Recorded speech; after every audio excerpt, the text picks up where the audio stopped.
Once upon a midnight dreary, while I pondered weak and weary over many quaint and curious volume of forgotten lore, while I nodded nearly napping, suddenly there came a tapping, as of someone gently rapping at my chamber door. 'Tis some visitor, I muttered, tapping at my chamber door. Only this and nothing more.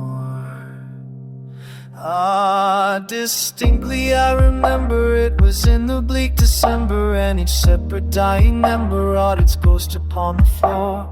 Eagerly I wished the morrow, vainly I had sought to borrow from my books receipts of sorrow for the lost Lenore, for the rare and raged maiden whom the angels name Lenore, name this year forevermore. And the silken sound, uncertain rustling of each purple curtain thrilled me, filled me with fantastic terrors never felt before. So that now it's still the beating of my heart I stood repeating to some visitor entreating entrance at my chamber door. Some late visitor entreating entrance at my chamber door. This it is, and nothing more. Presently my soul grew stronger, hesitating then no longer, sir, said I, oh madam, truly your forgiveness I implore. But the fact is I was napping, and so gently you came rapping, and so faintly you came tapping at my chamber door, that I scarce was sure I heard you here. I opened wide the door, darkness there, and nothing more. Deep into the darkness peering, long I stood there wondering, fearing, doubting, dreaming dreams no mortals ever dared to dream before. But the silence was unbroken, and the stillness gave no token, and the only word that spoken was the whispered word Lenore. This I whispered, and an echo murmured back the word Lenore. Merely this and nothing more. Back into the chamber turning, all my soul within me burning. Soon again I heard a tapping, somewhat louder than before. Surely, said I, surely that is something at my window lattice. Let me see then what thereat is, and this mystery explore. Let my heart be still a moment, and this mystery explore. 'Tis the wind and nothing more. Hoping here I'd flung the shutter, when with many a flirt and flutter in the step to stately raven of the saintly days of yore. Not the least obeisance mating, not a minute stopped to stay, but with mien of lord or lady, perched above my chamber door, perched upon a bust of Alice just above my chamber door, perched and sat, and nothing more. Then this ebony bird beguiling my sad fancy into smiling, by the grave and stern decorum of the countenance it wore. Though thy crest be shorn and shaven, thou, I said, art sure no craven, ghastly grim and ancient raven, wandering from the nightly shore. Tell me what thy lordly name is on the night's Plutonian shore. Quoth the raven, Nevermore.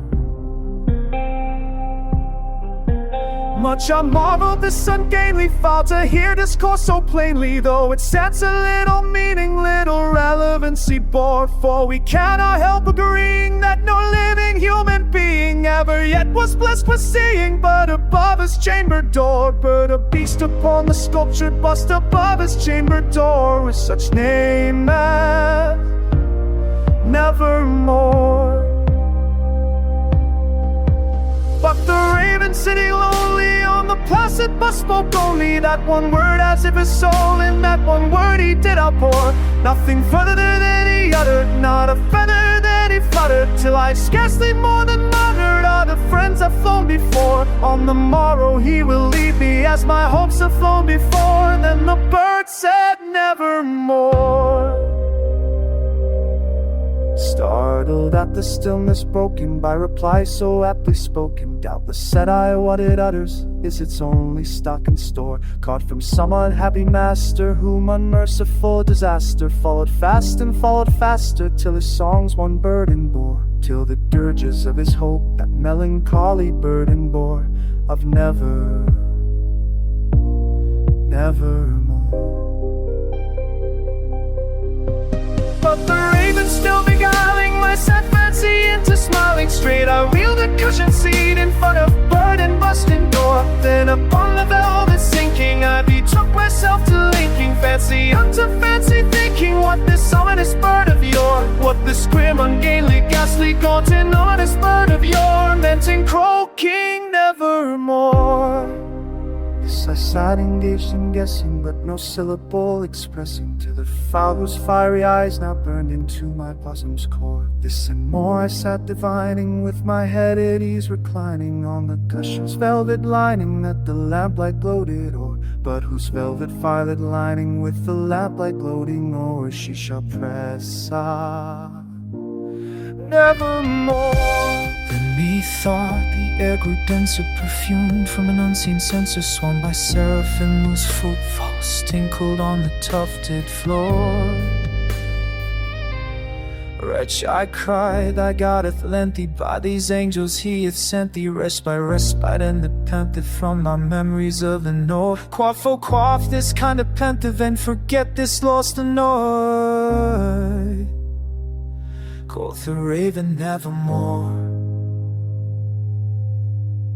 Prophet said nothing of evil, prophet still if bird or devil, where the tempest send or where the tempest toss thee here ashore. Desolate yet all undaunted, on this desert land enchanted, on this home by horror haunted. Tell me truly, I implore, is there balm in Gilead? Tell me, I implore.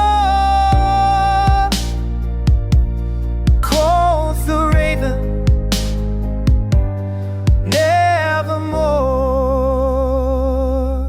Prophet said nothing of evil, prophet still a bird, a devil, by the heaven bent above us, by the God we both adore. Tell the soul with sorrow laden, if within the distant maiden, it shall clasp a saint and maiden, whom the angels name Lenore. Clasp a rare and radiant maiden, whom the angels name Lenore. Quoth the raven, nevermore.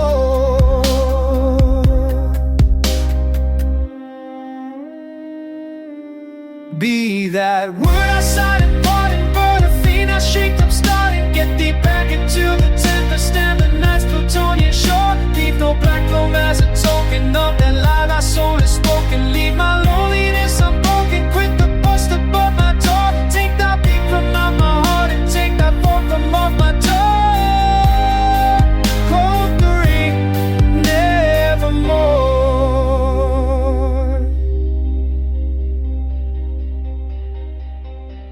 And the raven never flitting, still is sitting on the pallet, bust a palace just above my chamber door. And his eyes have all the seeming of a demon's that is dreaming, and the lamplight o'er him streaming throws his shadow on the floor. And my soul from out that shadow that lies floating on the floor shall be lifted nevermore.